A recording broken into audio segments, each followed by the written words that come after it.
Ito nga yung bagong nagtitrending ngayon na portable desk fan na sobrang napaka-aesthetic, 'di ba? Tignan mo naman yung itsura. Pero legit ba talaga 'to? Para malaman, buksan natin to.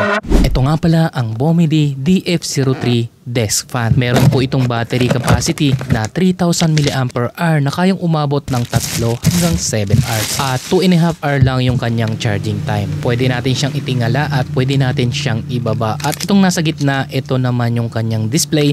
Makikita natin dito yung battery percent at yung kanyang wind speed. Isang pindot lang at mabubuhay na po yan at ang napansin ko dito matingkad yung display niya, hindi katulad sa iba. At meron itong 5 gear na umaabot ng 100 wind speed at hindi rin siya ganun kaingay sa personal, sobrang tahimik lang. Dito sa ilalim yung kanyang port at may rubber siya sa ilalim para hindi siya maalog kahit nalaksan mo at hindi siya magkaroon ng ingay kung ilalapag natin sa desk. At ito na nga binuksan ko na para tignan yung battery niya. Nakalagay dito sa unang battery niya ay 1,500 mAh, kaya naman binuksan ko na to sa loob at 2 piraso pala siya, kaya total is 3,000 mAh. At totoo talaga yung capacity niya. Meron din siyang 2 IC dito at meron siyang battery IC protection. At yung wire na ginamit dito katulad siya ng mga wire ng headset, yung flexible, kaya kahit na magalaw mo to ng ilang beses ay hindi po siya mababali o mapuputol.